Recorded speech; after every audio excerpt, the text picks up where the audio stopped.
السلام عليكم ورحمة الله وبركاته. الحمد لله رب العالمين حمدا كثيرا طيبا مباركا فيه كما يحب ربنا ويرضى، والصلاة والسلام على نبينا محمد وعلى آله وصحبه ومن اهتدى بهداه واتبع سنته إلى يوم الدين. اللهم لا علم لنا إلا ما علمتنا إنك أنت العليم الحكيم. اللهم علمنا وفهمنا وسددنا وألهمنا رشدنا وقنا شرور أنفسنا يا أرحم الراحمين. أما بعد كفل 33 ከተማሪዎች ለሚመጡ ጥያቄዎች መልስ የምንሰጥበት ፕሮግራማችን። የመጀመሪያው ጥያቄ ሙሳፊር የሆነ ሰው ሶላቱን እንዴት ነው አሳጥሮ የሚሰግደው? ለምሳሌ ዙህርን ከዐስር ሶላት ጋር እንዴት እንደሚሰገድ ስንት ረካዓ እንደሆነና ምን ተብሎ እንደሚነየት ብታብራሩልኝ የሚል ጥያቄ ነው። ሶላት ከአርካን እስላም መሃል ከሸሃደቴን ቀጥሎ ዋናውና ትልቁ የእስላም ማዕዘን ነው። ያንዳንዱ ሙስሊም ከሶላት ጋር ተያያዥ የሆኑ ህግጋትን ጠንቅቆ የማወቅ ግዴታ አለበት። ሶላት በየትኛውም ሁኔታ ላይ የማይተው ዒባዳ ነው። አብዛኞቹ የዲን እስላም ህግጋት ከአቅም ጋር የተያዙ ናቸው። እንደ ሁኔታው አንዳንዴ ሊቀሩ ይችላሉ። አንዳንድ ግለሰቦችን ላይመለከቱ ይችላሉ። ዘካ በአመት አንዴ ነው። አቅም የሌለው ሰው ደሃ የሆነ ሰው ማውጣት አይወጅብበትም። ጾምን በአመት አንዴ ነው። ያልቻለ ሰው ለጊዜው ከሆነ ያልቻለው በጊዜው በልቶ ሁኔታው ሲስተካከል ችግሩ ሲቀረፍ ይጾማል። በቋሚነት ማይችልበት ችግር ውስጥ ከሆነ ያለው ቋሚ በሽታ ያለበት ሰው በጾሙ ፋንታ ምስኪን ያበላል። ሐጅን በምናይበት ጊዜ በህይወት አንዴ ነው፣ ያው መቅም ካለን። ሸሃደቴንን በምናይበት ጊዜ ለአፍታ እንኳ ሸሃደቴንን ልንለቅ ከሸሃደቴን የሚጻረር ነገር ልናደርግ በጭራሽ አይገባም። ሶላትን በምናይበት ጊዜ ማንኛውም ሰው በህይወት እስካለና አቅሉ ከራሱ እስካለ ድረስ ሶላትን ሊተው አይገባም። ከባድ ስራ ላይ ቢሆንም ህመም ላይ ቢሆንም መንገደኛ ቢሆንም ሶላት አይተው። ጾመኛ ጾሙ ቢከብደውም ባይከብደውም መንገደኛ የሚያስብለውን ያክል ጉዞ ከሄደ ከጾም ሸሽቶ እስካልሄደ ድረስ ሌላ ጊዜ መክፈል ይጠበቅበታል። ሶላት ግን መንገደኛ እንኳን ቢሆኑ መስገዱ ግዴታ ነው። መንገደኛ ሲሆኑ በተወሰነ መልኩ ሀገር ላይ እንዳለ ሰው ሶላትን መስገዱ ሊከብድ ስለሚችል ወቅቱንም በተመለከተ ቁጥሩንም በተመለከተ ሶላት ላይ ማስተካከያ ተደርጓል። 5 ወቅት ሶላትን ወቅቱን ጠብቆ መስገድ በመሰረቱ ግዴታ ነው። ነገር ግን መንገደኛ ለሆነ ሰው የመንገደኝነትን መስፈርት ካሟላ ዙህርን፣ ዐስርና ዒሻን አራት የነበሩትን 2 አድርጎ ቀንሶና አሳጥሮ መስገድ በዲኑ ተፈቅዷል። በበርካታ ሶሒህ ሐዲሶች ከነቢ በንግግርም በተግባርም ተገኝቷል። ሱሐቦችም ይሄን አድርገዋል። እንደዚሁ ደግሞ ወቅቱን በተመለከተም ለመንገደኛ ራሱን የቻለ የተግራራበት ሁኔታ አለ። ዙህርን፣ ዐስርን 5 ወቅት ሶላት ወቅቱን ጠብቆ መስገድ መንገደኛ ለሆነ ሰው ለጉዳይ ለተሳፈረ ሰው ሊከብድ ይችላል በተወሰነ መልኩ። ስለዚህ ዙህርን ከዐስር መግሪብን ከዒሻ ሁለቱን ሶላቶች በአንዱ ወቅት አብሮ መስገድ ተፈቅዷል። ዙህርን ወደ ዐስር አዘግይቶ ሁለቱንም በዐስር ወቅት፣ ወይም ደግሞ ዐስርን ወደ ዙህር አስቀድሞ ሁለቱንም በዙህር ወቅት፣ ዒሻን ወደ መግሪብ አስቀድሞ ሁለቱንም በመግሪብ ወቅት፣ ወይም ደግሞ መግሪብን ወደ ዒሻ አዘግይቶ ሁለቱንም በዒሻ ወቅት ላይ መስገድ ተፈቅዷል። ሱብሒ ግን ከየትኛውም ሶላት ጋር ተጠጋግቶ አንድ ላይ አይሰገድም። ሀገርም ይሁኑ መንገድ ላይ ሱብሒ በወቅቱ ነው የሚሰገድ። ሱብሒና መግሪብ አያጥሩም። መግሪብ ሁሌም 3 ነው ሀገርም ይሁኑ መንገድ ላይ፣ ሱብሒም 2 ነው ሀገርም ይሁኑ መንገድ ላይ። ይሄም በሁሉም ዑለሞች ስምምነት የጸደቀ ከነብዩ ሰለላሁ ዐለይሂ ወሰለም ማሳጠሩ ተነግሮም ሲያደርጉ ታይቶ የማይታወቅ ነገር ነው። መግሪብ ሁሌም ለሁሉም በሁሉም ሁኔታ ላይ 3 ረካዓ ነው። ሱብሒ ደግሞ 2 ረካዓ ነው። ሙሳፊር ለሆነ ሰው ባለ 4 ረካዓዎችን ሁለት አድርጎ መስገድ ሱና ነው። አንዳንድ ዑለሞች ዋጅብ ነው ያሉበት ሁኔታ ቢኖርም ጅምሁር ዑለማ የመረጡት ሷሂህም የሆነው አሳጥሮ መስገድ ሱና ነው። ሞልቶ ቢሰግድ ተሳስተሃል ወንጀል ሰርተሃል አይባል። አሳጥሮ መስገዱ አጅር ያገኛል። አሳጥሮ መስገድ ይችላል የምንለው ለብቻው ከሰገደ ወይም ደግሞ ኢማም ሆኖ የሚያሰግደው አሳጥሮ የሚሰግድ ከሆነ ነው። አማ መንገደኛ የሆነ ሰው የሀገሩ ነዋሪ ከሆነ ሰው ተከትሎ ሰግዶ ኢማሙ ሙሉ የሚሰግድ ከሆነ መንገደኛ የሆነው ተከታይ ማእሙም ኢማሙን በመከተል ሙሉ መስገድ ይወጅብበታል። መጀመሪያ ላይ ከኢማሙ ገብቶም ሶላት ቢጀምር ግማሽ ከሰገደ በኋላም ቢደርስ ሊያሰላምት የተወሰነ ደቂቃ ወይም ሰከንዶች ቀርተውት ተሸሁድ ላይ ቢደርስበትም ሙሉ ከሚሰግድ ሰው ጋር አብሮ የጀመረ መንገደኛ ሙሉ መስገድ አለበት። ራሱ ካሰገደ ግን ከኋላ ለሚሰግዱ ሰዎች እኔ መንገደኛ ነኝ ብለው ነግሯቸው ሁለት ላይ አሰላምተው ከኋላ ያሉት ተነስተው መሙላት ይችላሉ። ነብዩ ሰለላሁ ዐለይሂ ወሰለም ከመዲና ወደ መካ በተሳፈሩበት አጋጣሚ ላይ ከመካ ሰዎች ጋር እንዳደረጉት ማለት እኛ መንገደኞች ነን ብለው ለመንገደኛ የተፈቀደውን ሁለት ረካ ሲሰግዱ ከኋላ የመካ ነዋሪ የሆኑ ሰዎች ተነስተው የሞሉበት አጋጣሚ አለ። አንድ ላይ አድርጎ መስገዱን በተመለከተ አስፈላጊ ሆኖ ሲገኝ ነው የሚደረገው ሱና። መንገደኛ በመሆኑ ብቻ ባለ 4 ረካዎችን ወደ ሁለት አውርዶ መስገድ ሱና ይሆንለታል፣ ይፈቀድለታል። 5 ወቅት ሶላቶችን በየወቅታቸው መስገድ ግዴታ ከመሆኑ ጋር መንገደኛ በመሆኑ ብቻ ቅድም በተብራራው መሰረት ዙህርን ከዐስር መግሪብን ከኢሻ ሁለቱንም በአንዱ ወቅት ላይ ከፈለገ አስቀድሞ ከፈለገ ዘግይቶ መስገድ ይፈቀድለታል። ነገር ግን ሱና የሚሆነው የሚመከረው አንድ ላይ አጣምሮ ለመስገድ የሚያስገድድ ሁኔታ ሲኖር ወይም አስፈላጊ ሆኖ ሲገኝ ነው። ሁሉንም በወቅቱ ለመስገድ የሚከለክል ሁኔታ ከሌለ ግን መንገደኛ እንኳን ቢሆኑ ሁሉንም በወቅቱ መስገዱ የተሻለ ነው። ማሳጠሩ መንገደኛ ከሆኑ ምንጊዜም ሱና ነው። ጀምዕ ማድረጉ አንዱን ሶላት ከሌላኛው ጋር ሰብስቦ መስገዱ ግን ሱና የሚሆነው የሚመከረው ማድረጉ አስፈላጊ ሆኖ ሲገኝ ነው።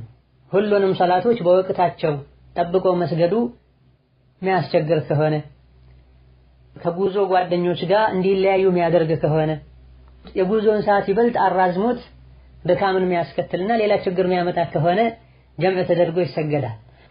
አማ ሰግደው ሊቀመጡ ከሆነ አይመከርም። ዙህርን በወቅቱ ይስገዱ፣ ዐስርን በወቅቱ፣ ሌሎችንም ሶላቶች በወቅታቸው መስገዱ በላጭ ነው። ምን ተብሎ ነው የሚነየተው የሚለውን በተመለከተ ማንኛውም ዒባዳ ንያው በልብ ነው፣ በምላስ የሚባል ነገር የለም። የዙህር ወቅት ሲቃረብ ዛሬ ዙህሬን ከዐስር ጋር ነው የምሰግደው ብለው በውስጥ ካሰቡ ይሄ ነው የጀምዕ ንያ። አሊያ ደግሞ ዙህር እንደሰገዱ ኋላ ላይ ለዐስር ከምቆም ከምቸገር ዐስሩን ከዙህር ልስገደው ብለው በውስጥ ከነየቱና በውስጥ ካሰቡና ከወሰኑ ጀምዕ ማድረግ ማለት የጀምዕ ንያ ማለት ይሄ ነው። ማሳጠሩንም በተመለከተ ይሄው ነው የሚባል።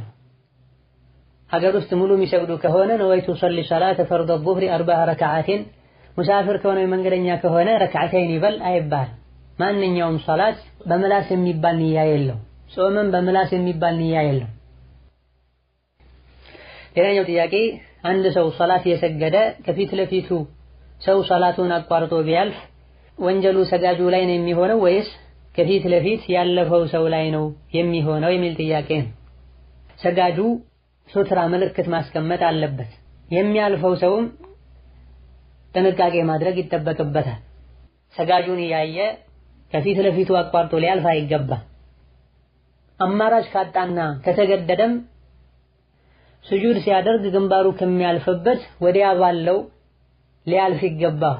በእግሩና ስጁድ ሲያደርግ በሚያርፍበት ቦታ መሃል አቋርጦ ሊያልፍ አይገባም። ወንጀለኛ የሚሆነው ማን ነው የሚለውን በተመለከተ ሁለቱም ማድረግ ያለባቸውን ካላደረጉ ግዴታቸውን ካልተወጡ ስህተተኞች ናቸው፣ በቸልተኝነታቸውም ተጠያቂዎች ናቸው። ነብዩ ሰለላሁ ዐለይሂ ወሰለም ሰጋጁን በተመለከተ إذا صلى أحدكم فليصلي إلى سترة وليدن منها بلا أبو داودنا ابن ماجه كأبو سعيد እንዳስተላለፉት አንዳችሁ በሚሰግድበት ጊዜ ወደ ሱትራ ይስገድ፣ ከሱትራውም ቀረብ ይበል ብለዋል። የሚያልፍ ሰው ካለ ለመከላከል እንዲመቸው፣ ሸይጣንም ሶላቱን እንዳያበላሽበት። ማንኛውንም ነገር አይደለም ሱትራ የሚሆነው፣ ከፍታ ያለው ነገር ሊሆን ይገባል። ቢያንስ ከፍታው አንድ ክንድ አካባቢ ከፍ ያለ መሆን አለበት።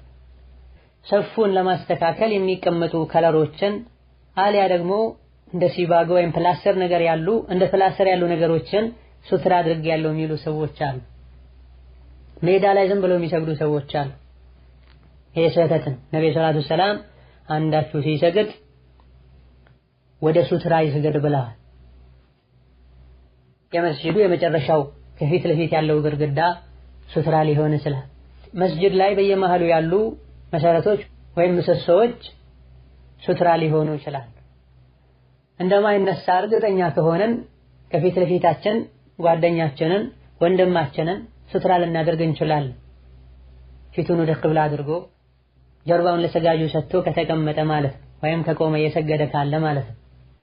ማእሙም ከሆነን ኢማሙ ከፊት ለፊት ሱትራ ካለው የኢማሙ ሱትራ ለማእሙሞችም ጭምር ሱትራ ይሆናል። ነብዩ ሰለላሁ ዐለይሂ ወሰለም በዚህ ሐዲታቸው ሲሰግዱ ወደ ሱትራ ስገዱ እንዳሉት ሁሉ ራሳቸውም ወደ ሱትራ ነበር የሚሰግዱት በተለያዩ ሐዲሶች ላይ እንደተነገረው። ተሰጋጅ ፊት የሚያልፈውን ሰው በተመለከተ ደግሞ ለው يعلم المار بين يدي المصلي ماذا عليه لكان أن يقف 40 خير له من أن يمر بين يديه ብለዋል ነብዩ ሰለላሁ ዐለይሂ ወሰለም። ሰጋጅን አቋርጦ የሚያልፍ ሰው ምን እንዳለበት የጥፋቱን ደረጃ ቢያቀው ለ40 መቆም ይሻለው ነበር ከሰጋጁ ፊት ለፊት ከሚያልፍ ብላ። ለ40 የሚለው ለ40 ቀን ነው፣ ለ40 ወር ነው፣ ለ40 ዓመት ነው በግልጽ አልተነገረም። ሁሉንም ሊያካትት ይችላል። ሰጋጁን አቋርጠህ ከምታልፍ ለ40 ቀን ወይም ለ40 ወር ወይም ለ40 ዓመት እዛው ቦታ ላይ ቆመህ ብትቀር ይሻልሃል ያሉ ነብዩ ሰለላሁ ዐለይሂ ወሰለም። ሐዲሱ በተከሉ ቡኻሪና ሙስሊም ውስጥ አለ። አይ ብሎ ያለፈ እንደሆነ ሰጋጁ እንዲከላከል ሁሉ ዲኑ ፈቅዷል።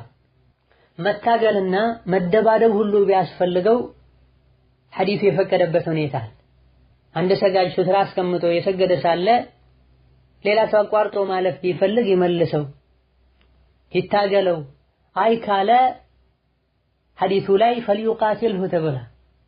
ይህ ማለት በዛሂሩ ሳይሆን ይታገለው ማለት፣ ምክንያቱም እሱ ሸይጣን ነውና ብሏል ነብዩ ሰለላሁ ዐለይሂ ወሰለም። በመሆኑም ሰጋጁም ሱትራ ሊያስቀምጥ ይገባዋል። የሚያልፉ ሰዎችም ጥንቃቄ ሊያደርጉ ይገባቸዋል። በተለይ ቸኩለው የሚወጡ ሰዎች ብዙ ሰፎችን ያቋረጡ የሚያልፉበት ሁኔታ አለ። ሰጋጆችም ብዙ አማራጭ ያላቸው ኋላ ሄደው ሜዳ ላይ የሚሰግዱ ሰዎች አሉ።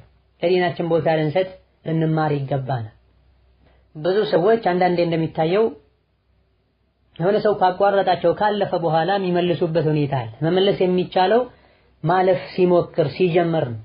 አሊያ ደግሞ የተወሰነ ከገባበን በኋላ እማ ቆርጦ ካለፈ በኋላ መመለስ ተገቢ አይደለም።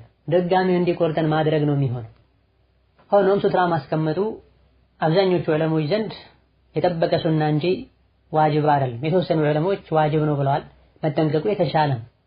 ቢያልፍ ሶላቱ ይበላሻል ማለት አይደለም፣ አጅሩ ቢቀንስ እንጂ።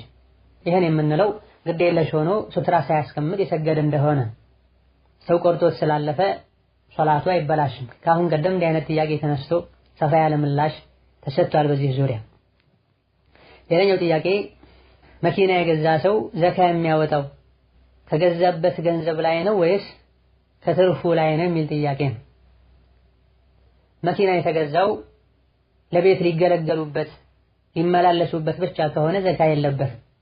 መኪና የተገዛው ስራ ሊሰሩበት ከሆነ መኪናው ሰርቶ የሚያስገባው ገቢ አመት ሲሞላው ዘካ የሚወጅብበት ያክል ከሆነ ገንዘቡ የአንድ 10ኛውን ሩብ ዘካ ያወጣል፣ ከገንዘብ ዘካ እንደሚወጣው ማለት። ሌላኛው ጥያቄ ቁርአንን ለመሐፈዝ በማለት በየሶላቱ ላይ አንድን ሱራ ብቻ እየደጋገምኩ ብቀራ እችላለሁ ወይ የሚል ጥያቄ ነው። ነዓም ይቻላል። አላህ ተባረከ ወተዓላ ፈቅረኡ ማ ተየሰረ ሚነል ቁርአን ብሏል። ከቁርአን የገራላችሁን ቅሩ ብሏል። እንደዚሁ ነቢያችን ሰለላሁ ዐለይሂ ወሰለም አንድ ሶላት ላይ ሁለቱም ረካዓዎች ላይ አንድን ሱራ ደጋግመው እንደቀሩ የሚያሳይ ሐዲስም አለ። ስለዚህ የተወሰነ ጊዜ አንድን ሱራ እስኪሐፍዙ ድረስ በሁሉም ሶላቶች በሁሉም ረካዓዎች ያን ሱራ ቢደጋግሙ ችግር የለውም።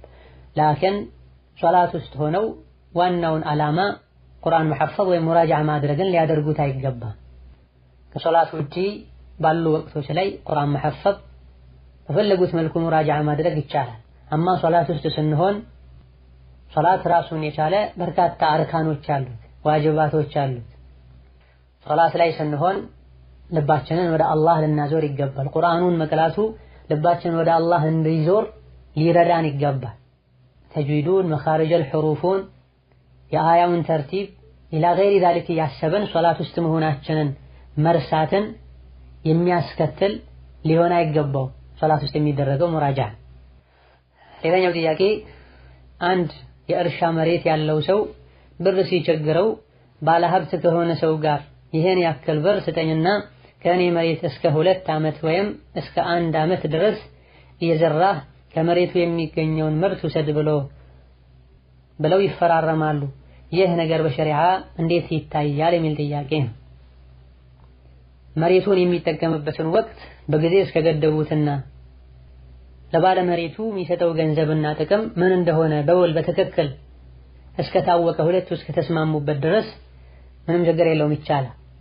ይህ የፍቅህ ሊቃውንት ዘንድ ኪራኡል አርድ ወይም ኢጃረቱል አርድ በመባል ይታወቃል። ይሄም ሁሉም ዑለሞች ዘንድ የሚቻል እንደሚቻልም ኢጅማዕ የሚዘግቡ ዑለሞች በግልጽ ተናግረዋል። ለ2 ዓመት መሬትን ትጠቀማለህ፣ ይሄን ያክል ብር ስጠኝ፣ ወይም ደግሞ ይሄን ያክል ብር ሰጠሃለሁ መሬትህን ስጠኝ ልዝራበት፣ ልትከልበት፣ ላምርትበት ቢል ምንም ችግር የለውም ይቻላል። በተወሰነ መልኩ አይቻልም ብለው የተናገሩ ጥቂት የዲን ሊቃውንት ቢኖሩም እንደሚቻል የሚያሳየው ሐዲስ ስላልደረሳቸው እነማ አንጻራዊ ሰፋ ያለ ሊባል የሚችል ኺላፍ ያለው መሬቱን በገንዘብ ሳይሆን ዘርተህ ከተዘራው የተወሰነ ትሰጠኛለህ በሚል ተስማምቶ ማከራየቱ ላይ ነው ኺላፍ ያለው። ይሄም ቢሆን የሚሰጠው ምን ያክል እንደሆነ በፐርሰንት እስከታወቀ ድረስ ይቻላል፣ ምንም ችግር የለም። አንተ አርሰህ ዘርተህ ከምርቱ ግማሹን ወይም 1/3ኛውን ወይም 1/4ኛውን ለኔ ይሰጠኛል፣ የተቀረውን ለአንተ ትጠቀማለህ ብለው ቢስማሙ ምንም ችግር የለውም። ይሄን ያክል ብር ሰጠሃለሁ ለ2 ዓመት መሬትህን ዘራለሁ ቢልም ችግር የለውም። ሌላኛው ጥያቄ እናቴ በረመዳን ወር ነው የሞተችው። የሞተችበትን ቀን እየጠበቅኩኝ በየዓመቱ ጎረቤቶቼን ዘመዶቼን ደግሼ በማብላት ሰደቃ አደርግላታለሁኝ። ይህ ነገር በሸሪዓው እንዴት ይታያል? ለሷ የሚጠቅማት ነገር አለ ወይ የሚል ጥያቄ ነው። ለሟቾች ሰደቃ ማብላት፣ ዱዓ ማድረግ፣ ኢስቲግፋር ማድረግ፣ ለነሱ ነይቶ መልካም ስራ ማድረግ፣ መስጂድ መስራት፣ መድረሳ መስራት፣ ቁርአን ገዝቶ ማስቀመጥ፣ እነዚህ ነገሮች ላይ መሳተፍ ኢንሻአላህ ተዓላ አጅሩ ይደርሳቸዋል። ወላኪን ይሄን መልካም ስራ ለመስራት ወቅት መገደቡ አይቻልም። የሞተበትን ቀን ጠብቆ በየዓመቱ ማውጣት አሊያ ደግሞ በሞተ በ40ኛው ቀን ወይም በ3ኛው ሳምንት ወይም በ3ኛው ቀን ብሎ ማለቱ ተውሲፍ ነው የሚሆን። በዲኑ የተፈቀደን ነገር ለሱ አንድ ራሱን የቻለ አፈጻጸም ማውጣትና መገደብ ማለት ይሄ ደሊል ያስፈልገዋል። ደሊል ሳይኖር አንድም በዲኑ የተፈቀደን ነገር ለሱ ራሱን የቻለ አፈጻጸም ወይም ጊዜ መስጠት ቢድዓ ነው በዲኑ። ስለዚህ የሞተችበትን ቀን አሊያ ደግሞ ሁሌ በቋሚነት በየወሩ ወይም በየዓመቱ ተብሎ ሳይገደብ በተለያዩ ወቅቶች አቅም እንዳገኙ ሰደቃ ማብላት ይቻላል። አብሮት ቢድዓ ሊኖር አይገባም። ሌላኛው ጥያቄ ወደ ሳዑዲያ ስመጣ በወለድ ብር ነው የመጣሁት፣ ብሩን ከፍዬ ጨርሻለሁኝ፣ አሁን ምን ማድረግ ነው ያለብኝ የሚል ጥያቄ ነው። ተውበት ማድረግ፣ አላህን ተባረከ ወተዓላ ምህረት መጠየቅ፣ ሁለተኛ ወለድ አልበላም ብሎ ለአላህ ቃል መግባትና ኢስቲግፋር ማብዛት፣ ሰደቃ ማብዛት ነው። ሪባ ከባድ ወንጀል ነው፣ አዱንያን አኺራን የሚያበላሽ ሪዝቃችን በረካ እንዲያጣ የሚያደርግ ነው። ሙስሊም በየትኛው መልኩ ሪባን ሊበላ በጭራሽ አይገባም። ባለማወቅ ወይም ተሳስቶ ወደ ሪባ የገባ ሰው ገንዘቡ ራሱ ካለ ከዚህ ገንዘብ ራሱን ቢያጠራና ቢገላገል የተሻለ ለምስኪን ወስዶ ቢሰጠው። የተወሰኑ ዑለሞች ተውበት ካደረገ ብቻ በቂ ነው፣ ገንዘቡን መጠቀም ይችላል ያሉበት አጋጣሚ አለ። ላኪን እዚህ ጥያቄው ላይ ከሰው የተወሰደ ነው፣ ተመልሶ አልቋል። ስለዚህ ተውበት ከማድረግና አላህን ምህረት ከመጠየቅ ውጪ ግዴታ የሚሆን ነገር የለም። ሰደቃ ማብዛት ወንጀልን የሚያራግፍ ከመሆኑ አንፃር ነው። ሌላኛው ጥያቄ የእናቴ አጎቶች ለኔ አጅነቢ ይሆናሉ ሆነ የሚል ጥያቄ ነው። የራሳችን አጎቶችና የወላጆቻችን አጎቶች እንደዚሁ የወላጆቻችን የአጎት አጎቶችም ጭምር አጅነቢ አይሆንም። የራሳችን አያት፣ የአባታችን አያት፣ የአያታችን አያትም ጭምር አጅነቢ እንደማይሆነው ሁሉ ማለት ነው። አጅነቢ የሚሆኑት የአጎት ልጆች፣ እንደዚሁ የአጎት የልጅ ልጆች፣ እንደዚሁ ደግሞ ለወንዶች የአጎቶቻቸው ሚስቶች፣ ለሴቶች የአክስቶቻቸው ባሎች ናቸው። ሌላም ያገናኛቸው የስጋ መሕረም ደረጃ የደረሰ ዝምድና እስከሌላቸው ድረስ ማለት ነው። በዚህ ዙሪያ የሴት ልጅ መሕረሞች እነማን ናቸው የሚል ሙሐደራ ከአሁን ቀደም በእሁድ ፕሮግራም ላይ ተለቋል። ሌላኛው ጥያቄ እናቴ የሞተችው ሕፃን እያለሁኝ ነው። ስጠይቅ ሶላት እንደማትሰግድ ነው የተነገረኝ እና ለእሷ ዱዓ ባደርግላትና በስሟ ኸይር ስራ ብሰራላት ኸይር ስራዎችን ባደርግላት አጅሩ ይደርሳታል ወይ የሚል ጥያቄ ነው። ነቢያችን ሰለላሁ ዐለይሂ ወሰለም በእኛና በካህዲያን መሃል ያለው ልዩነት ሶላት ነው። ሶላትን የተዋሰው ከፍሯል ብላ ኢማም አሕመድና ሌሎችም ባስተላለፉት ሶሒህ ሐዲስ። በሌላ ሐዲሳቸውም በአንድ ሰውና በኩፍር በሽርክ መሃል ያለው ልዩነት ሶላትን መተው ነው ብላ ሶላት የተወሰው ከእስልምና እንደሚወጣ የሚያሳይ ሶሒህ የሆነ ኢማም ሙስሊም የዘገቡት ሐዲስን። በእነዚህና በሌሎችም የቁርአን የሐዲስ ጥቅሶች መሰረት ሁሉም ዑለሞች የምን ሶላት ብሎ አስተባብሎ ሆን ብሎ የተወሰው ከእስልምና እንደሚወጣና እንደሚከፍር ተስማምተዋል። ግዴታነቱን ሳያስተባብል በግዴለሽነት በስንፍና የተወሰው ይከፍራል አይከፍርም የሚል ኺላፍ ግን በዑለሞች መሃል ከጥንት ጀምሮ አለ።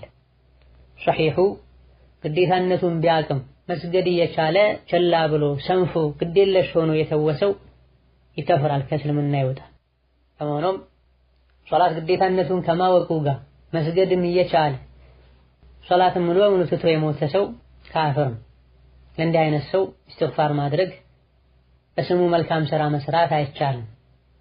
ነገር ግን እዚህ ጥያቄው ላይ የተጠቀሰችዋ እናት የሶላትን ግዴታነት ማታቅ ከነበረ ወይም ደግሞ ሶላትን መተው ከእስላም አያወጣም፣ ከእስላም የሚያወጣው የሶላትን ግዴታነት ማስተባበል ነው የሚል እውቀት ያለውን ሰው ተከትላ ከሆነ ሶላትን ትታ የሞተችው ባለማወቋ ዑድር ይሰጣታልና አላህ ተባረከ ወተዓላ እንደሚመራት ተስፋ ይደረጋል። በእንዲህ አይነት ሁኔታ ላይ ለሷ ኢስቲግፋር ማድረጉ፣ ለሷ ሰደቃ መስጠቱ፣ ዱዓና ኢስቲግፋር ማድረጉ ሊጠቅማት ይችላል። ወላሁ ተዓላ አዕለም። ነስአሉላህ አን የህዲየ አልሙስሊሚነ ጀሚዐን ወየግፊረ ሊመውታሁም ኢነሁ ዐላ ኩሊ ሸይኢን ቀዲር። ሌላኛው ጥያቄ አላህ ብሎ የተጻፈበት የአንገት ሐብል አለኝ፣ እሱን አድርጌ ሽንት ቤት በገባ እንዴት ይታያል? ካልተቻለስ ምን ማድረግ ነው ያለብን የሚል ጥያቄ ነው። ፉቃሃዎች ረሒመሁሙላህ ተዓላ ክታቡ ጠሃራ ወይም አዳቡ ጠሃራ ላይ እንደሚጠቅሱት መጸዳጃ ቤት ውስጥ የአላህ ስም ያለበትን ነገር ይዞ መግባት፣ የዕልም ክታቦችን ይዞ መግባት መክሩህ እንደሆነ የተጠላ እንደሆነ ጠቅሰዋል። ከመሆኑም የአላህ ስም የተጻፈበትን የአንገት ሐብል፣ አምባሮችን፣ ቀለበቶችን መጸዳጃ ቤት መግባት ይከለከላል። ይሄን የሚጠቀም ሰውም መጸዳጃ ቤት በሚገባበት ጊዜ አውልቆ መግባት ይጠበቅበታል። አውልቆ ሲገባ ይዘረፋል የሚል ስጋት ካለው ስለተገደደ ይዞ ቢገባ ችግር የለውም ብለዋል ፉቃሃኡል ኢስላም ረሒመሁሙላህ ተዓላ። ወላኪን ውጪ ትቼው ብገባ ይዘረፋል ማምነው የምሰጠው ሰውም አላገኝም ተብሎ እንዲህ አይነትን ነገር አድርገው በሚገቡበት ጊዜ በተቻለ ያክል ሊሸፍኑት ይገባል። ግልጽ ሊሆን አይገባም። ኪስ ውስጥ ሊደብቁት፣ እጅ ላይ ያለውን አንገት ላይ ያለውንም ከልብስ ስር ሊያደርጉት ይገባል። ኢማም አሕመድና ሌሎችም ቀለበቱ ላይ የአላህ ስም ያለበት ሰው መጸዳጃ ቤት ሲገባ የአላህ ስም ያለበትን ወደ ውስጥ ያዞረው ብለው ፈትዋ ይሰጡ ነበር ሲጠየቁ። በመሰረቱ እንዲህ አይነቱን ነገር ሲጀምር አለመጠቀም፣ የተጠቀሙት እንደሆነም ኋላ ላይ ማስተካከል መቀየር የሚቻልበት ሁኔታ ካለ ለመቀየር መሞከር ነው። ሌላኛው ጥያቄ ጠፍተን የምንሰራ እህቶች ከከፊሎቻችን ጋር ለ2 ዓመት ልንሰራ ቃል ገብተን ነው የመጣን። በተለያዩ ምክንያቶች መስማማት ካልተቻለ ወደ ሀገር ከመመለሳችን በፊት ለከፊሎቻችን ለመክተብ የከፈሉትን ብር የመመለስ ግዴታ አለብን ወይ የሚል ጥያቄ ነው። ሰዎች የሚጠፉበት ምክንያት እጅግ በጣም ብዙ ነው። በጭራሽ በዲኑ እውቅና የማይሰጠው ምክንያት ሊኖር ይችላል። አንዳንዴ ደግሞ በተወሰነ መልኩ ምክንያት ሊሆን የሚችል ሰበብ አቅርበው ሊሆን ይችላል። አንዳንድ ጊዜ በቂና ከበቂ በላይ የሆነ ምክንያት ሊኖራቸው ይችላል። እዛ ቤት ላይ ዲናቸው ክብራቸው ተጠብቆ እንዳይኖሩ የሚያደርግ ምክንያት ካለ፣ ከተስማሙበት ውጭ የሆነ ጤናቸውን የሚጎዳ የሚከብዳቸውን ስራ ለመስራት አስገድደዋቸው ከሆነ ኢላ ገይሪ ዛሊክ ውሉ የመፍረስና የመጥፋቱ ሰበብ እነሱ ከሆኑ ይሄን ተከትሎ የሚመጣውን ነገርም ኃላፊነት የሚወስዱት እነሱ ናቸው። በመሆኑም የጠፉበት ምክንያት ዲን የሚቀበለው በቂ ምክንያት ከሆነ መክፈሉ ግዴታ አይሆን። ሐቃቸውን እንዲያጡ ሰበብ የሆኑት እነሱ ናቸው። ምክንያቱ በቂ ካልሆነ ካወጡት ገንዘብ ውስጥ በውሉ ከተጠቀሰው ጊዜ በቀረው ልክ መመለሱ ግዴታ ይሆነ።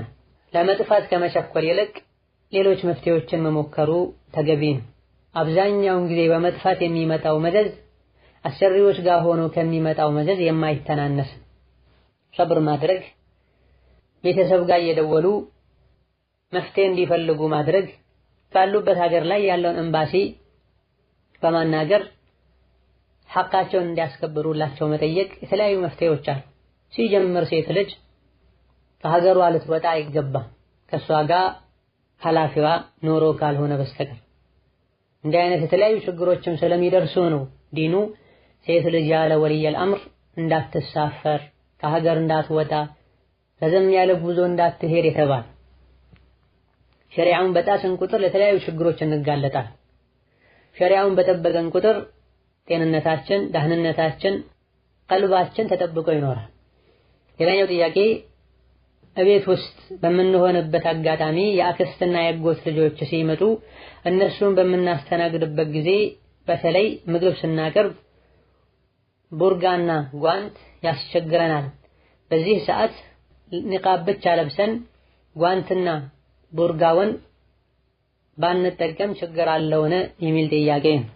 ሒጃብ የተደነገገው ሴት ልጅን ከአጅነቢ ወንድ እይታ ለመከላከል፣ አጅነቢ ወንድ እስካለ ድረስ ቤት ውስጥ ከቤት ውጪ ዝምድና ያለው አጅነቢ ዝምድና የሌለው አጅነቢ ተብሎ አይለይም።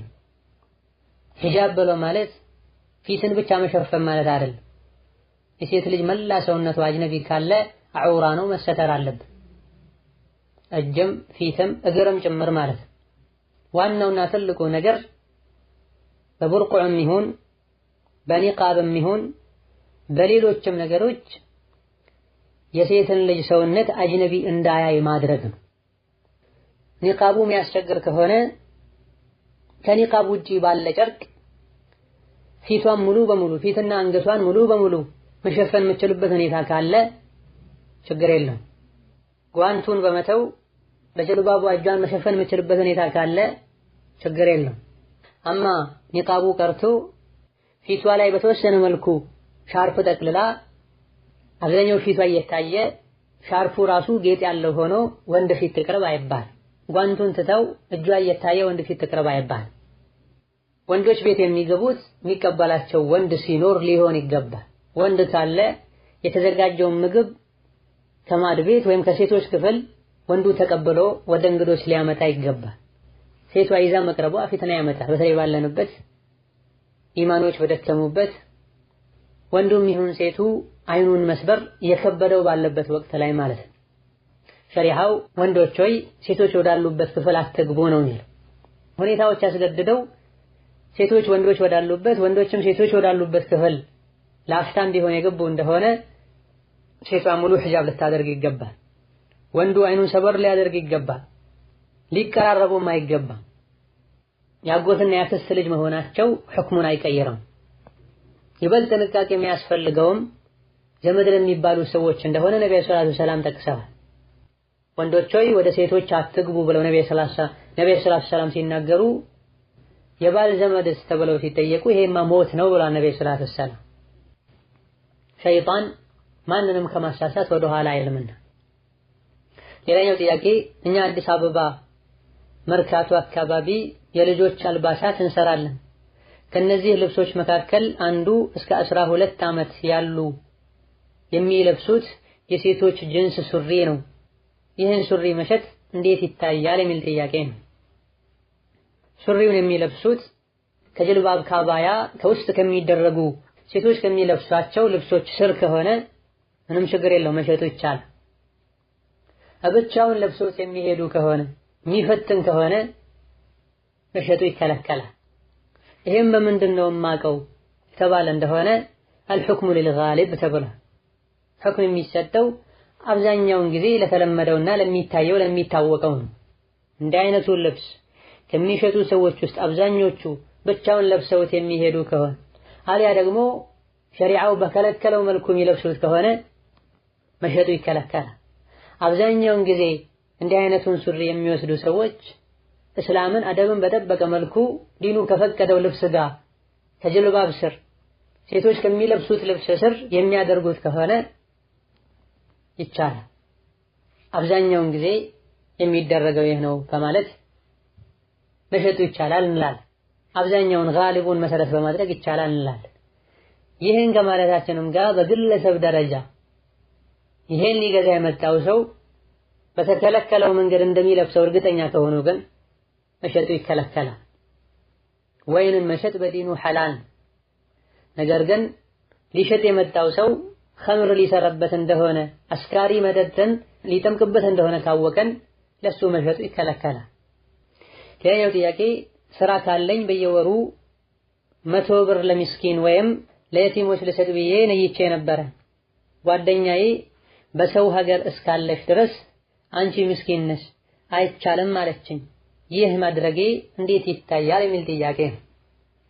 ዲንን በተመለከተ ማንኛውም ሰው የሚለንን ነገር ልንሰማና ልንቀበል አይገባም። ለዲኑ አባት አለው። አላህ በተከበረው ቃሉ ፈስአሉ አህለ ዚክሪ ኢን ኩንቱም ላ ተዕለሙን ብሏል። የማታውቁ ከሆነ የእውቀት ባለቤቶችን ጠይቁ ብሏል። ያለ እውቀት የሚናገሩ ሰዎችንም አስጠንቅቋል። ይሄን ያለው ጓደኛ ዕልም ያለው ሰው ከሆነ ሌላ ጥያቄ መጠየቅም አያስፈልግም። ዕልም የሌለው ሰው ከሆነ ደግሞ የሱን ንግግር በመያዝ እርምጃ መውሰድ አያስፈልግም። ሰዎች ሲያማቸው የጤና ባለሙያ ጋር ነው የሚሄዱት። ፖለቲከኛ ጋር፣ ስፖርተኛ ጋር፣ ነጋዴ ጋር አይደለም የሚሄዱት። የዲን ጉዳይ ሲገጥማቸው ግን ብዙ ሰዎች ላገኙት ሰው ሁሉ እንዲህ አይነት ነገር ገጥሞኛል እንዴት ነው ይሄ ነገር ያለው ይጠይቃል። ሸሪዓውን እንደ ቀላል መወያያ ርዕስ ያደርጉታል። የቡና ቁርስ ያደርጉታል። እኔ የሚመስለኝ እንዲህ ነው፣ እኔ የሚመስለኝ እንዲህ ነው ያሉ 10 ሰዎች ካሉ ምናልባት 10 አይነት አስተያየቶች ይሰማሉ እዛ ጋር። ያለ እውቀት ሸሪዓ ላይ መናገር ሐራም። ولا تقولوا لما تصف ألسنتكم الكذب هذا حلال وهذا حرام ብለ በላሳችሁ መናገር ስለሚችል ብቻ እየቀጠፋችሁ ይሄ ሐላል ነው ይሄ ሐራም ነው አትበሉ። ይሄ ይቻላል ይሄ አይቻልም አትበሉ። ይሄ ቢድዓ ነው ይሄ ሱና ነው አትበሉ ተብለናል። የሰው ሀገር መኖር ብቻ ምስኪን አያስብልም።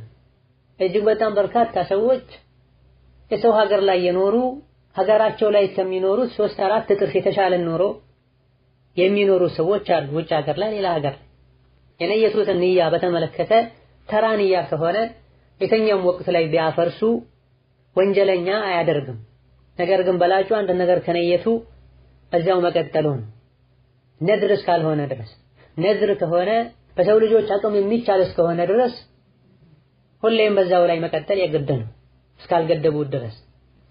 በሰው ልጅ አቅም ማይቻል ነገር ከሆነ ከፋረቱል የሚን ተደርጎ ቃል የገቡትን ነገር መቀየር መተው ይቻላል። በየወሩ 100 ብር ልሰጥ በየሳምንቱ ሰኞና ሐሙስ ልጾም ብሎ የተሳለ ሰው ይሄን ማድረግ ከከበደው ካልቻለ ከፋረቱል የሚን የመሐላ ከፋራ በማውጣት ሐሳቡን መተው ይችላል። ከዛ በኋላ ሲፈልግ ያደርጋል፣ ሲችል ያደርጋል፣ ሲከብደው ሳይችል ሲቀር ይተዋል። ከዛ በኋላ እንደ ሁኔታው አንዳንዴ ሲችል ያደረገ መኖር ይችላል።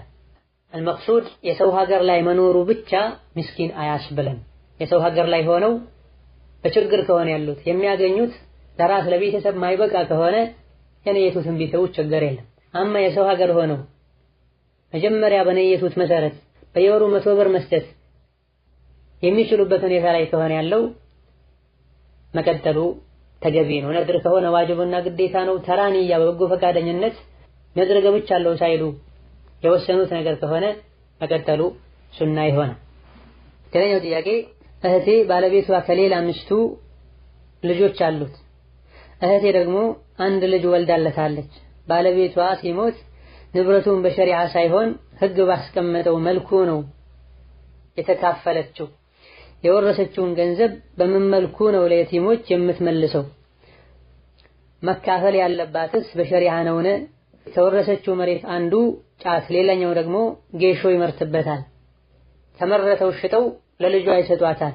የሚሰጡትን ገንዘብ ልጇ እንዳይጠቀምበት ማድረግስ ትችላለች ወይ የሚል ጥያቄ ነው። ይሄ ጥያቄ በርካታ ነጥቦችን የያዘ ሰፊ ጥያቄ ነው። ውርስን በተመለከተ ሸሪዓ ላይ ቁርአን ሐዲስ ላይ በዝርዝር ተቀምጧል። ለማን ምን ያክል እንደሚሰጠው፣ አንድ ሟች ሲሞት እነማን እንደሚወርሱት፣ እነማን ደግሞ ዘመድና ቅርብ ቢሆኑም እንደማይወርሱ ምክንያቱ ምን እንደሆነ የፍቅህ ክታቦች ላይ ተቀምጧል። ውርስን የሚያካፍለው ሸሪዓ ፍርድ ቤትም ይሁን ዘመናዊ ፍርድ ቤትም አይደል፣ በየትኛውም ግለሰብ አይደል። ውርስን ያከፋፈለው አላህ ራሱ ነው። ዩሲኩም አላሁ ፊ አውላዲኩም ሊዘከሪ ሚስሉ ሐظል ኡንሰየይን ብለው አላህ አብራርቷል ሱረቱ ኒሳ ላይ። ሌሎች ከነቢዩ ሐዲሶች ጋር አንድ ላይ ተደምሮ ውርስን በተመለከተ ሙሉ በሙሉ ቁርአንና ሐዲስ ላይ ተብራርቷል። የዑለሞችም ይሁን የቃዲዎች ስራ የሚሆነው ድርሻዎችን ለባለቤቶቻቸው ማስረከብ ነው። ሙስሊም የሆነ ሰው የሸሪዓን ሕግ ትቶ ወደ ሰው ሰራሽ ሕግ ሊሄድ አይገባም። ሸሪዓው ያስቀመጠውን አከፋፈል ጥሶ ሰው ሰራሽ ሕግ የሰጠንን ነገር ሐላል ይሆንልናል ብለን ሐላላችን ነው ብለን ልንበላው በጭራሽ አይገባም። የሸሪዓን ሕግ በሚጥስ መልኩ ሽማግሌም ይሁን ፍርድ ቤትም ይሁን ያጸደቀለትና የሰጠው ሰው ሸሪዓው ባዘዘው መሰረት መልሶ ለባለቤቶቹ የማካፈል ግዴታ አለበት። አንድ ወንድ ሲሞት ሁለትና ከዛ በላይ ሚስቶች ካሉት ከሁሉም ሚስቶቹ አልያ ደግሞ ከአንዷ የወለዳቸው ልጆች ካሉ ሸሪዓው ባስቀመጠው መሰረት ይካፈላል። ሸሪዓ ያስቀመጠው አከፋፈላል። የሟች ወንድሙ ሊኖር ይችላል። ወንድ ልጅ ከሌለው ከነሱ ይጋራል። አባትና እናትም ሊኖሩት ይችላል። እነሱም ወራሾች ናቸው። በሸሪዓው መሰረት ውርስ ለእያንዳንዱ ወራሽ ለሆኑ የሟች ዘመዶች ሐቃቸው ሊደርሳቸው ይገባል። ይብዛም ይነስ ሚማ ቀለ ሚንሁ አው ከቱረ ነሲበን መፍሩዳ ብሎ አላህ ተባረከ ወተዓላ ለሟች ሚስቶችና ለልጆቹ ብቻ አውርሶ ሌሎች ወራሾችን መከልከል ተገቢ አይደል። ለወንድ ወንዶች ብቻ አውርሶ ሴቶችን መከልከል ዙልምና የጃሂልያ ባህሪ ነው። አላህን ልንፈራ ዲናችንን ልንማር ከጀህልና ልንላቀቅ የዱንያ ውዴታ ልባችንን አሳውሮት የኛ ያልሆነን ነገር ተስገብግበን ልንበላ አይገባን። ከጫትና ከጌሾ የሚገኘውን ገንዘብ በተመለከተ መቀበሉ መብላቱ አይፈቀድም። እነሱ ወላጃቸው ትቶት ከሞተው መሬት ተተክሎ ከዛው ተሸጦ እስከመጣ ድረስ እንደነሱ ገንዘብ ነው የሚቆጠረው። ሐራም ከስበው ሐራም ሰርተው ብር ሊያገኙ አይፈቀድላቸው። ለነሱ የማይፈቀደው ነገር ለሐላፊያቸውም ጭምር አይፈቀድም። በዚህ መልኩ የመጣ ገንዘብ ካለም ራሳቸውን ከዚህ ነገር ሊያጠሩ ለምስኪን ከገንዘቡ ለመገላገል በሚል ንያ ሊሰጡ ይገባቸው። ሕፃን ስለሆኑ የቲም ስለሆኑ ምን ችግር አለው? አንድ ነገር ሐራም እስከሆነ ድረስ ለሁሉም ነው የሚከለከለው። ሌላኛው ጥያቄ አንዲት ሴት ከፈታት ባሏ ጋር በስልክ ማውራት ትችላለች ወይ? ብዙ እህቶች አይቻልም ስንላቸው መጥፎ ነገር ካላወራን ይቻላል ይላሉ የሚል ጥያቄ ነው። ፍቺው የመጨረሻው ከሆነ ከሱ ጋር ማውራት በጭራሽ አይችልም። አንደኛና ሁለተኛም ሆኖ ዒዳዋ ከተጠናቀቀ ሶስቴ ሐይድ አይታ ከጠራች ከሱ ጋር ማውራት አይችልም። ፍቺው አንደኛ ከሆነ ሁለተኛ ከሆነና ዒዳ ካላለቀ ማውራትም መገናኘትም ይችላሉ፣ ችግር የለም። አማ ፍቺው አንድ ወይም ሁለት ሆኖ ዒዳ ካለቀ ከተፋቱበት ጊዜ ጀምሮ ሶስቴ ሐይድ አይታ ከጠራች አሊያ ደግሞ ሶስተኛውን ፍቺ ከሆነ የፈታት እንዴተኛው አጅነቢ ሴት ነው የምትቆጠረው? ለሱ አጅነቢዩ ናት፣ እሱም እንደዚሁ ለሷ አጅነቢዩ ናት። የተኛውን ወንድ ጋር የደወለች ማውራት አትችልም እንደምንለው አግብቶ ፈቷት ዒዳዋ ከተጠናቀቀ ወንድ ጋር ማውራት አይፈቀድላት። ጉዳይ ካላቸውና በጉዳያቸው ዙሪያ ሊያወሩ ከኔ ተደዋወሉ ችግር የለም። ድንበር ሳያልፉ አደባቸውን ሳይለቁ ለሐጃ ባለ ጉዳይ ከተኛውም ሴት ጋር ማውራት እንደተፈቀደው ቢያወሩ ችግር የለም። ወኢዛ ሰአልቱሙሁነ መታዕን ፈስአሉሁነ ሚን ወራኢ ሒጃብ፣ ሴቶችን ዕቃ ስትጠይቁ ከሒጃብ ከመጋረጃ በስተጀርባ ጠይቁ ብሏል። ወላ ተኽضዕነ ቢልቀውሊ፣ ንግግር ላይ አትቅለሰለሱ ተብሏል። አታውሩ ሳይሆን አትቅለሰለሱ ነው የተባለ። ይሄን አደብ በጠበቀ መልኩ ለሐጃ ልጅ ካላቸው ስለ ልጃቸው ቢያወሩ፣ ቤተሰባቸው የሚገናኝ ከሆነ ዝምድና ካላቸው ስለ ዝምድና ተደዋውለው ቢጠያየቁ ችግር አይኖርም። አማ ውስጣቸው ላይ ሌላ ነገር የሚፈጠር ከሆነ ሲነጋገሩ ስሜታዊ የሚሆኑ ከሆነ ይሄ ማድረጋቸው ሐራም ነው፣ ወንጀል ነው። የምላስ የጆሮ የእጅ ዝሙት ነው የሚሆነው። አማ አንዳንድ ሰዎች መጥፎ ነገር ካላወራን ምን ችግር አለው ይላሉ። ያላንዳች ምክንያት ደውሎ ማውራቱ መጥፎ ነገር ነው። እንደዚሁ ደግሞ ማንኛውም ሰው ዲንን በተመለከተ በአቅሉ ምን ችግር አለው ያለ ሊሄድ አይገባም። ዲን ያንዳንዱን ሁክም አብራርቶልናል። ዑለሞች ምን ብለዋል፣ በዚህ ዙሪያ ዲኑ ምን ይላል ብለን ነው ልንጠይቅ የሚገባው። ሌላኛው ጥያቄ የባለቤቴ ወንድም የአእምሮ በሽተኛ ነው፣ በሱ ፊት ንቃብ መልበስ ግዴታ ይሆንብኛልን የሚል ጥያቄ ነው። የአእምሮ በሽተኛ መሆኑ ብቻ ሒጃቧን ከመተው ወይም ካለመተው ጋር ቀጥታ ግንኙነት የለም። ሁክሙ የሚያያዘው ይህ ወንድ የተቃራኒ ጾታ ፍላጎት አለው የለውም፣ ሴት ያስባል አያስብም የሚለው ነው የሚታይ። በመሆኑም ይህ ግለሰብ ሙሉ በሙሉ የአእምሮ በሽተኛ ሆኖ ራሱን ስቶ ምንም የማያውቅ ከሆነ ፊት ለፊቱ ያለችዋን ሴት ምንነቷን ዞር ብሎ ማየት ከሆነ አህዋሉና ሁኔታው ልክ እንደ ህፃናት ከሆነ ይሄኔ ችግር የለውም። ገይሩ ኡሊል ኢርበቲ ሚን الرجال የሚለው የሱረቱ ኑር አንቀጽ ውስጥ ይካተታል። የተቃራኒ ጾታ ፍላጎት የሌላቸው ከናንተ ጋር የሚኖሩ ወንዶችም ፊት ብትገልጡ ሒጃባችሁን ችግር የለውም ብሎ አላህ ተባረከ ወተዓላ። ወላኪን ወንድና ሴትን ለይቶ የሚያውቅ ከሆነ የሴቶችን ውበት የሴቶችን ሰውነት የሚከታተል ከሆነ አትኩሮ የሚመለከት ከሆነ እንደ ሙሉ ጤነኛ ሰው ይቆጠራልና ከሱ መራቁ የተሻለ። ስለ ሴት ማያቅና ማይከታተል ከሆነ ገይሪ ኡሊል ኢርባ የሚለው ውስጥ ይካተታል። መግለጥ ይቻላል እንኳ ብንል ጥንቃቄ ማድረጉ በላጭና የተሻለ። ሌላኛው ጥያቄ ስልካችን ላይ ያሉትን አሻንጉሊቶችን መጠቀም ይቻላልን የሚል ጥያቄ ነው። በመሰረቱ ፎቶ ምስል ሐራምና የተከለከለ። ፎቶ ምስሉ በእጅም የተሳለ ይሆን ግድግዳ ላይ የተለጠፈም ይሆን ወረቀትና ጨርቅ ላይ ያለም ይሆን አብዛኞቹ ዑለሞች ዘንድ ሁሉም ያው ምስል ከተባለ ፎቶ ከተባለ አንድም አላህ የፈጠረውና ነፍስ ያለውን ነገር አስመስሎ መስራት እስከሆነ ድረስ ማለት ነው። በዘመናችን ያሉ ሶሻል ሚዲያ ላይ ሰዎች የሚጠቀሟቸው ደስታን፣ ሐዘንን፣ የተለያዩ ሁኔታዎችን የሚገልጹ ምስሎች በመሰረቱ ፎቶ ናቸው፣ ምስል ናቸው። እንዲህ አይነቱ ነገር ከተከሰተ ጀምሮ ያሉ ዑለሞች ይሄን በተመለከተ አስተያየታቸው የተለያየ ቢሆን የተወሰኑ ፎቶ ውስጥ አይገባም፣ አይከለከልም፣ ምክንያቱም ግማሽ አካል ነው፣ እንደዚሁ ደግሞ በጣም ትንሽ ነው፣ አይን ውስጥ አይገባም፣ ፎቶ ሊባል አይችልም ያሉበት ሁኔታ። ወላኪን ዞሮ ዞሮ ምስል ነው።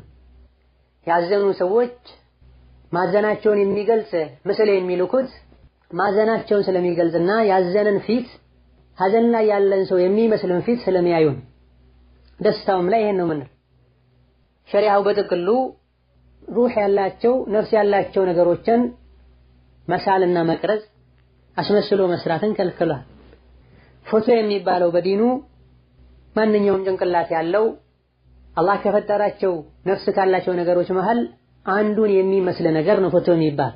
ሐዲስ ላይ الصورة الرأس فإذا قطع الرأس فلا صورة بلا النبي صلى الله عليه وسلم ፎቶ ማለት ራስ ነው ጭንቅላት ነው። ጭንቅላት ከሌለው ምንነቱ ይወገዳልና ፎቶ አይባልም እንደማለት ነው። አብዛኛውን ጊዜ የአሻንጉሊት ምስሎች ሐዘንን ደስታን ለመግለጽ ሰዎች የሚጠቀሟቸው ሱራዎች ከአንገት በላይ ያለውን የሰውነት አካል የሚገልጹ ናቸው። ሲኮሳተር፣ ሲናደድ፣ ሲደነግጥ ኢላ ገይሪ ዛሊክ ይህ ሁሉ የሚነበበው ፊት ላይ ነው። ሐዲሱ ላይ ደግሞ ፎቶ ማለት ራስ ነው ያሉ ነው ነብዩ ሰለላሁ ዐለይሂ ወሰለም ከአንገት በላይ ያለ የሰውነት አካል ማለት ነው። ሐዲሱ ላይ ሙሉ በሙሉ ምስል ፎቶ ነውና የተከለከለው። ይህ ደግሞ ሁሉንም ፎቶዎችን ያካትታል። ኢዛ አልኢማሙ ዘሀቢ ረሂመሁላህ ተዓላ ሱራ ማለት ነፍስ ካላቸው ነገሮች መሃል አንዱን የሚገልጽ ነገር ማለት ነው።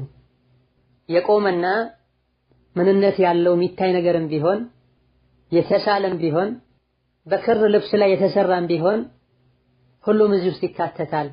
እያንዳንዱ ሙስሊም ሊርቀው ይገባል ብላ በመሆኑም እንዲህ አይነት ነገሮችን ከመጠቀም መራቅና መጠንቀቅ አስፈላጊ ነው። ወላሁ ተዓላ አዕለም። ኺላፍ አለበት እያሉ ቸላ የሚሉ ሰዎች አሉ። ኺላፍ አለበት ማለት አድርገው ችግር የለውም ማለት አይደል። የተወሰኑት ፈቅደዋል ደሊል የሚሉትን ነገር ይዘው የተከሉት፣ የተወሰኑት ከልክለዋል ደሊል የሚሉትን ነገር ይዘው ማለት። በዚህ መሃል ከሁለቱ አንዱ ትክክለኛ መሆኑን 100% እርግጠኛ እስካልሆነን ድረስ ምን ችግር አለው እያለን ልንከተል አይገባም። 95% ምንም ችግር የለውም እንኳ ቢባል 5% ችግር አለው የሚሉ ዑለሞች ካሉ ጥንቃቄ ልናደርግ ይገባል። በተለይ መተው የማይጎዳን ነገር ከሆነ። አማ ኺላፍ አለበት በሚል ለነፍሳችን ደስ የሚለንን ለስሜታችን የሚቀለንን ነገር ሁሉ ያደረገን በዚህ ልናመካኝ አይገባም። ሌላኛው ጥያቄ ለምግብ የምንጠቀማቸውን ነገሮች ለምሳሌ ዘይት፣ እንቁላል፣ እርጎ፣ ቅቤ፣ ማዮኔዝ ለፀጉራችን ብንጠቀም ሐራም ይሆናል ወይ የሚል ጥያቄ ነው። እዚህ ላይ የተጠቀሱ ምግብና ሐላል የሆኑ ነገሮችን ለፀጉርና ለሌሎችም መዋቢያ ነገሮች ብንጠቀማቸው ምንም ችግር የለም። ምክንያቱም الأصل في الأشياء حل ومنع عبادة إلا بإذن الشارع ተብሏል። በመሰረቱ ለሰው ልጆች የሚጠቅም ነገር ሁሉ ሐላል ነው። ዒባዳ ነክ የሆነ ነገር ግን ዝም ብለህ አትስራ ደሊል ከሌለህ ተብሏል። አላህ በተከበረው ቃሉ هو الذي خلق لكم ما في الأرض جميعا ብሏል። ምድር ላይ ያለን ነገር በሙሉ አላህ ለእናንተ ነው የፈጠረው ብሏል። ጠቃሚውን ነገሮችን በሙሉ ድንበር ሳናልፍ የራሳችን እስከሆነ ድረስ ጠቀሜታው እስከተረጋገጠ ድረስ መጠቀም ይቻላል። ሐራም የሆኑ ጥቂት ነገሮች ናቸው። እነዚህን አላህ ነብዩ ሰለላሁ ዐለይሂ ወሰለም አብራርተውልናል፣ ከልክለውናል። እንቁላልም ይሁን ወተትም ይሁን የራሳችን እስከሆነ ድረስ እስራፍ ሳናደርግ ከሰዎች ሳንሰርቅ ለፀጉርም ይሁን ለሌላ የሰውነት አካል ጠቃሚ ነው ተብሎ ከተነገረና ከተረጋገጠ መጠቀሙ ይቻላል። ላኪን ሸርጡ የራሳችን መሆን አለበት። እኛ ለምንጠቀመው ነገር ጠቃሚነቱ የተረጋገጠ መሆን አለበት። ከልክ በላይ ተጠቅመን እስራፍ ላይ ልንወድቅ አይገባም። هذا والله تعالى أعلم። ለዛሬ በዚህ እናበቃለን። ወሰላሙ አለይኩም ወራህመቱላህ ወበረካቱ።